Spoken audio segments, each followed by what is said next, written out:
Welcome to From a Woman to a Leader, a podcast dedicated to discussing the challenges and providing tips for women in tech leadership. Hi, I'm your host, Limor Bergman-Gross, and in each episode, we'll hear from other successful women in tech, sharing their stories, insights, and advice. Join us as we empower each other to reach our full potential in the tech industry.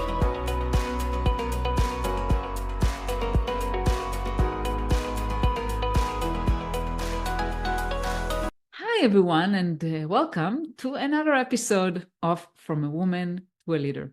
And I'm super excited today because we're going to have a wonderful episode. We're going to talk about going against the norm, how an incredible woman was able to thrive in tech, get to high executive roles, all of that by balancing family, and also on top of that, giving back and also becoming an entrepreneur. Everything. She has it all. Very impressive. So I want to introduce you to Revathi Pillai, and she is a Senior Vice President and a Chief Engineering Officer at MutualLink. Hi, Revathi. How are you? Hello. Hi, Limor. Doing fine. How are you? Happy New Year. Happy New Year. Thank you so much, Revathi, for being here today. I'm even more honored because you said, like, you usually don't talk on podcast and you agreed to talk with me. So thank you so much. Yeah, this is my first. So far, I haven't said yes to anybody to do podcast. So, yeah.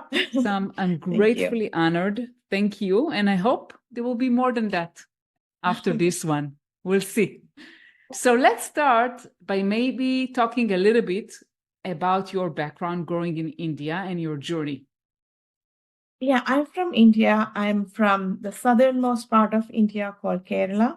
And our state is known as God's own country because it's one of the most beautiful places in India. And I did my engineering there. And my childhood is great. I cannot even imagine a better childhood than that. I'm very lucky about that. And my whole perception about life and what we can do is all shaped through my grandfather and my parents.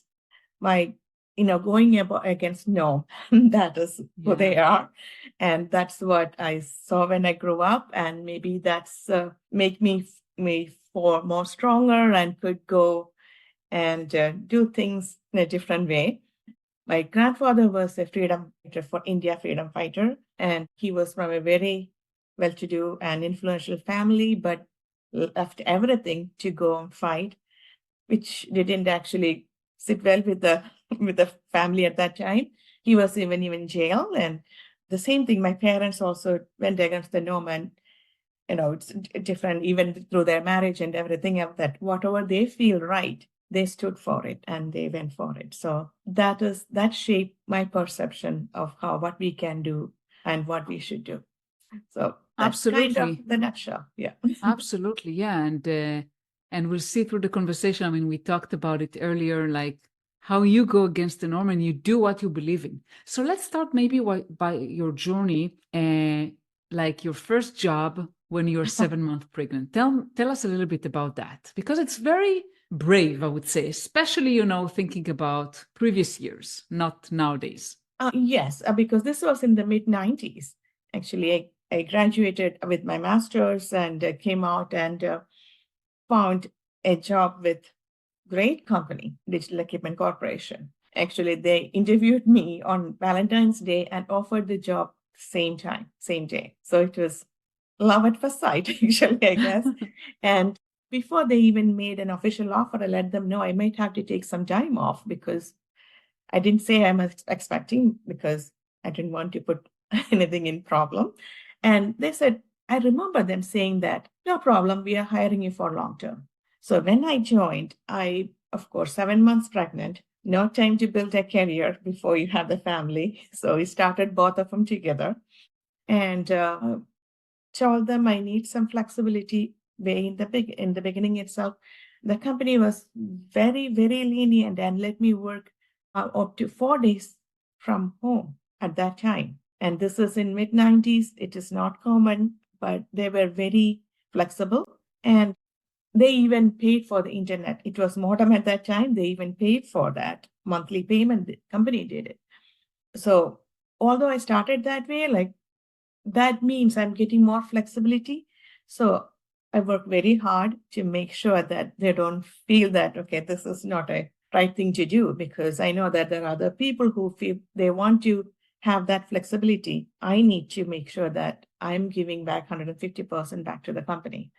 So that's how I started. And I have to say, till today, I haven't worked in a company that is not flexible or accepting the priorities I do have for my family. I haven't worked in any company 5 days in the office all through my career. I always had a part to work from home, and the companies were accommodating. And if I say that very well enough front, so if companies are not willing to do it, that's not the company for me. So that's how my journey started, and even And now. I don't know how much you're aware of your bravery, but this is not trivial for women to say, hey, those are the things I need. And if you're not willing to be flexible for me, then you are not the right company for me. Yeah, my priorities were my family, my kids. So I never planned my career. I didn't have a career plan. Actually, when you go for interviews and even in review times, the usual questions you hear it, okay, where do you see in 5 years or 10 years? I completely drew blank at that time because I didn't know how to answer that question, because I never thought that far in where I will be. Basically, taking one day at a time, do the best I could, was how I did my whole career. So it is different because, as I said, priority was family. Absolutely. So the priority was family, and you have two daughters, right? Yeah. And Yes, indeed. you said, well, I need to work, 4 days a week, or I need to have, some flexibility working Yeah. from home. But still, you ask for flexibility, but you gave something in return. And I want to talk about that too, right? Because you got huge success in your career. It's not just you said, okay, my family is important for me. So said, okay, I sacrificed my career. You did both. You excelled in both. So I want to ask you kind of, what have you done that really was worthwhile for employers that appreciated you and promoted you? You said you didn't even have a career plan. You never come with demands. You was not like pushing yourself up, but things happen to you. Obviously, it's not magic. It's due to who you are. So tell us a little bit about that. I, again, I don't know exactly what I did it, but I can tell you what I did. That I'm working, I'll be giving 150% back to the company. And I haven't pushed for a career growth or anything like that. But if I see something that is not working, or I will try to make it better. So I think my management or my colleagues, or they realize my potential before I did. So they keep on giving me more and more responsibilities to see, okay, this is not doing well. Can you go and fix it? Or some team, can you go and put more processes and make more? So that's how it happened. So it's like whatever it takes to deliver a product or launch a product. So I try to do whatever is not working. If I think I can help, I do help, although it is not within my thing. So I think that's my guess, that they got where I am.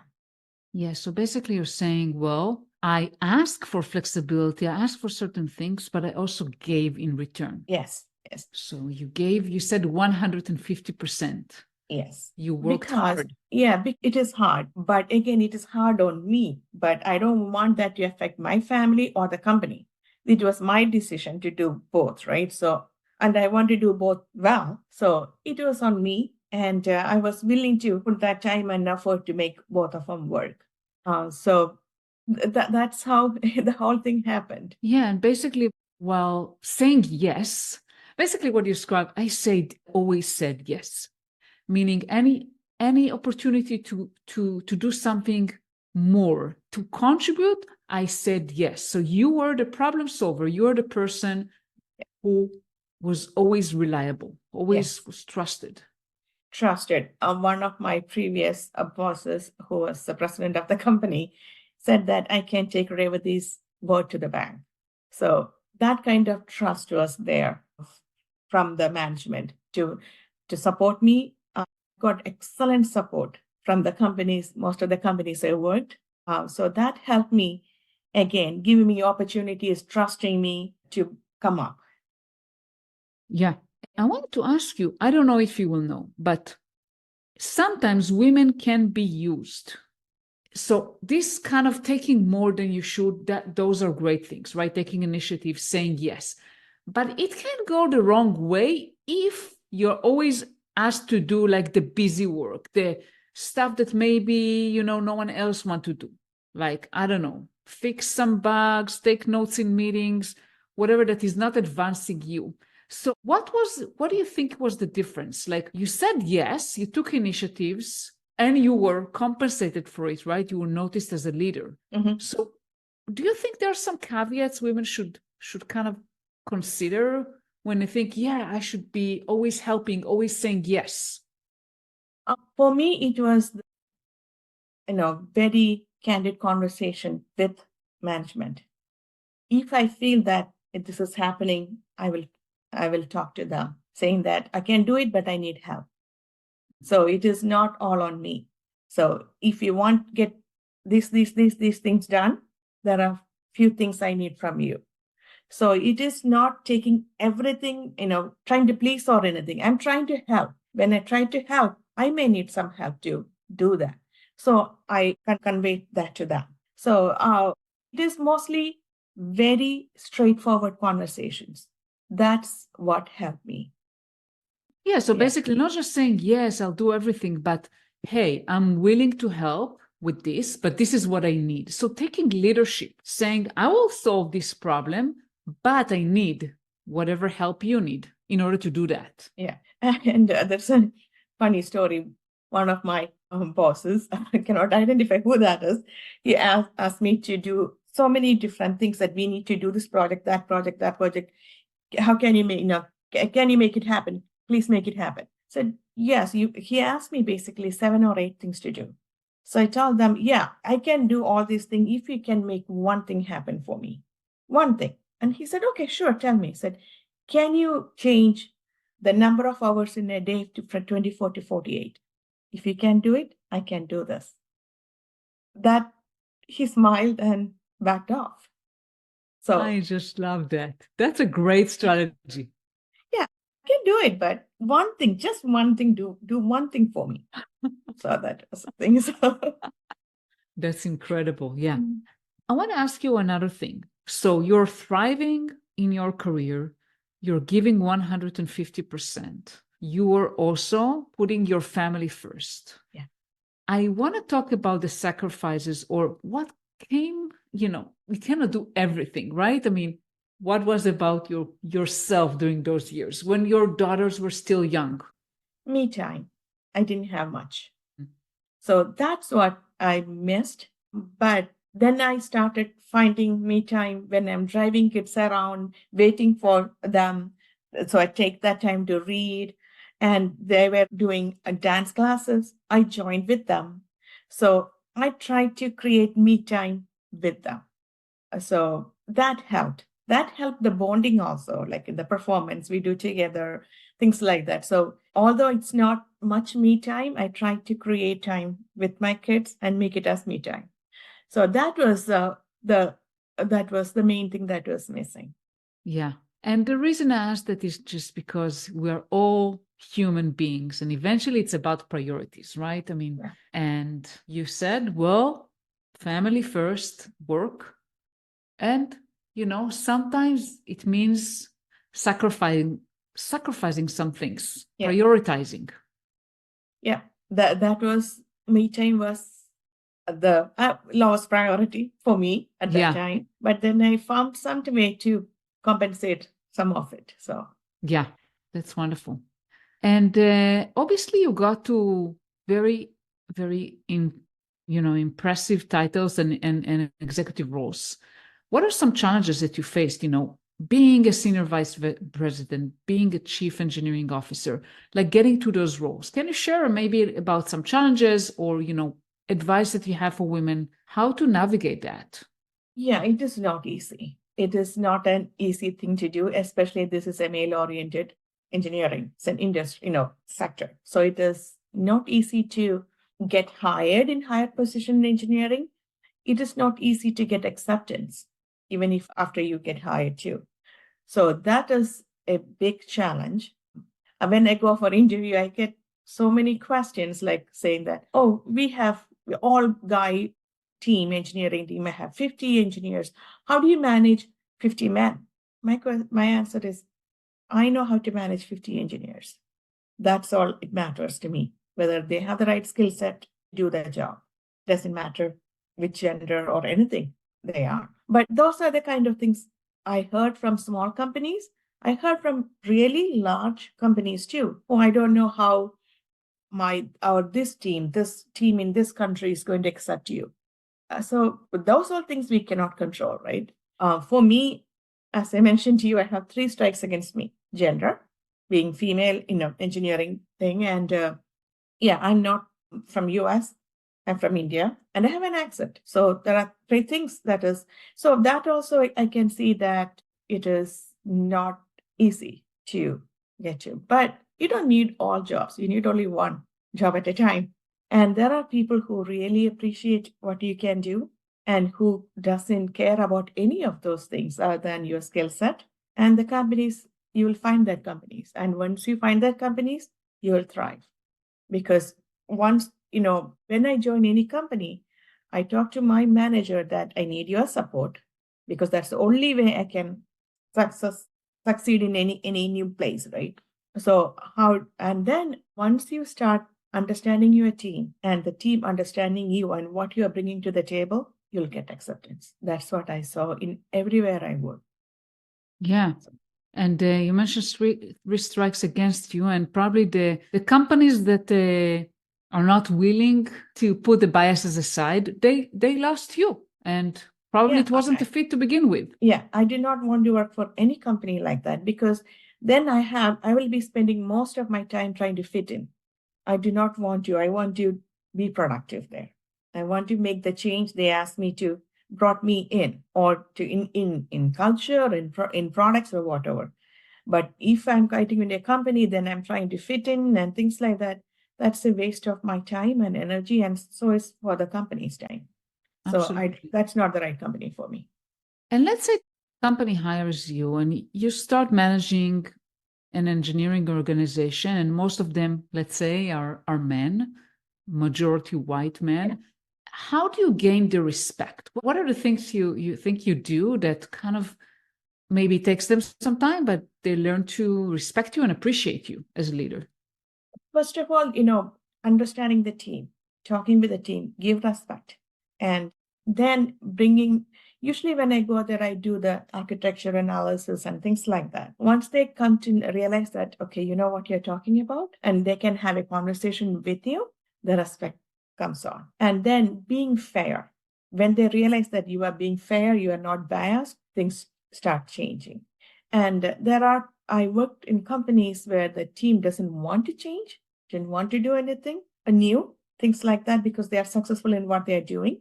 But I see potential in moving to different areas and things like that. So recruited people to create prototypes and bringing the product out, even the proof of concept, and showing them.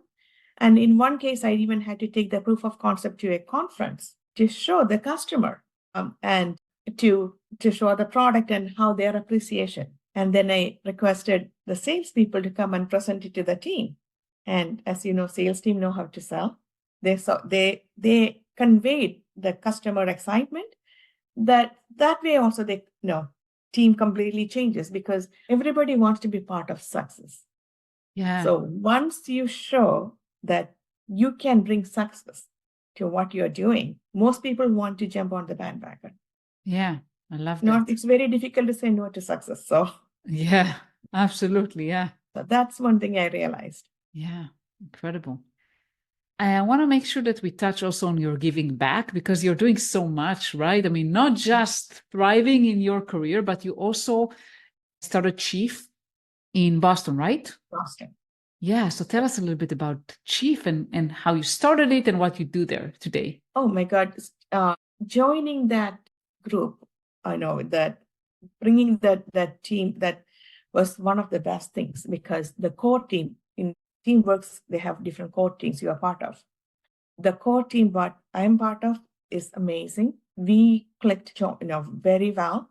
So they are basically my personal board of advisors and non-judgmental, trusted team. So if one thing that made me realize is that I'm not the only one who's facing challenges. Everybody has their own challenges, and we share them. We talk about what can be done differently, and if you are doing right things like that. And it is, since they are all senior executives, they have a wealth of experience and knowledge, and this is a big game changer for me, when because till then I didn't have that kind of a group that I can go and talk or even listen at that level. So this was very good, very good experience for me. That's wonderful. And what do you do during Chief? Can you tell us a little bit about the activities that you are involved there? Yeah, we have monthly the core meetings, and Chief brings many eminent speakers in so many different areas. So they will come, and there are a lot of authors, how to speak, and all those, everything about how to be a leader. They try to bring people, and they try to, like Michelle Obama, all the people, high caliber people who succeeded in what they're doing. They come and talk. And so it's like you hear, and then at the end of the day, you realize that basically we are all same. We are all face the same challenges. How we approach it makes the success or not being that successful. So very inspiring. You learn a lot, and there are a lot of different groups. You can put questions, and different groups talk about. For example, there's a huge marketing group. So anything about marketing you can put, then you get an answer. And even the members give talks about, for example, like in branding and different things. Like, so for me, I have a business. So for me, although I'm not in marketing, I have access to people who talks about it or things like that. So it's just a huge platform of resources. Wow, that sounds incredible. And who can join Chief? Who is it for? For executive women.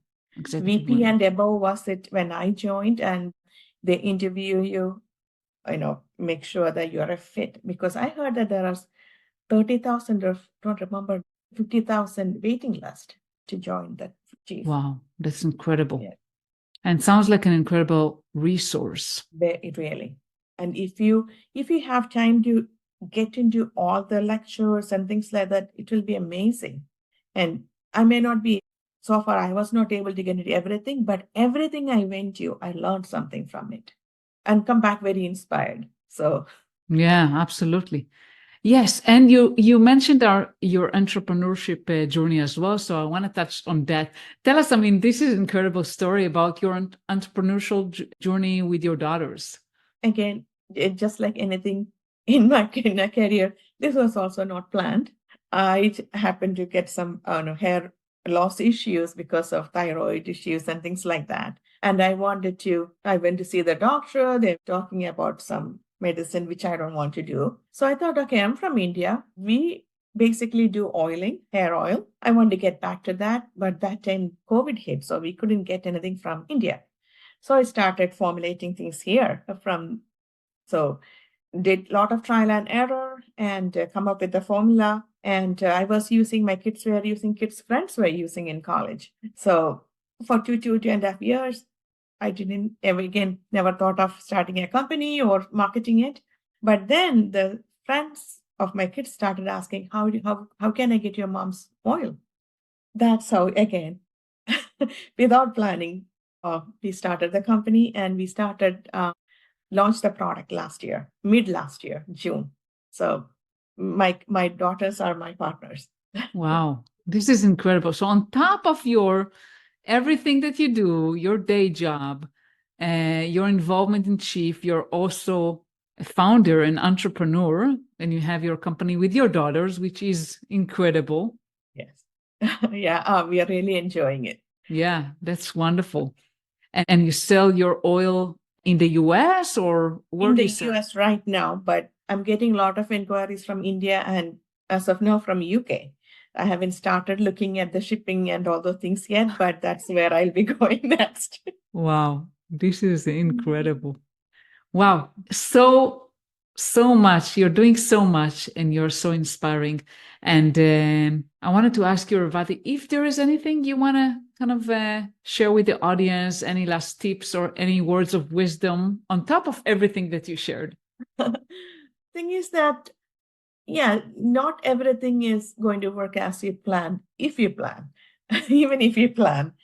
And take the opportunity come your way. And if you are in a, one thing I have to say, when you are in executive position, you can be yourself. You don't have to emulate anybody. Be yourself, be genuine. You don't need to be like your counterpart. You don't need to. That's what because we as women, we have our EQ is much higher than anything, anyone else. So use it. And in one of the 360 things that one of the thing that came that what do you think about me or my leadership? They said, passionate, compassionate leader. I think most women are. Yeah. And I think that's enough to be successful. And we always remember to give back to the community. Yeah. Because that makes a big difference in how you feel about yourself. Because you need to, maybe your time is the best thing you can give, but please do. Those are the main things I can say. That's wonderful. Yes. And definitely be your own authentic self. We have so much. We have so many strengths. We should hone into them and not try to be like anyone else. Yeah. This is Be incredible. yourself. Thank you so much, everybody. It was a wonderful conversation. So much inspiration and value. Thank you. Thank you so much for this opportunity, Lemur. Really enjoyed it. Thank you for listening to another episode of From a Woman to a Leader.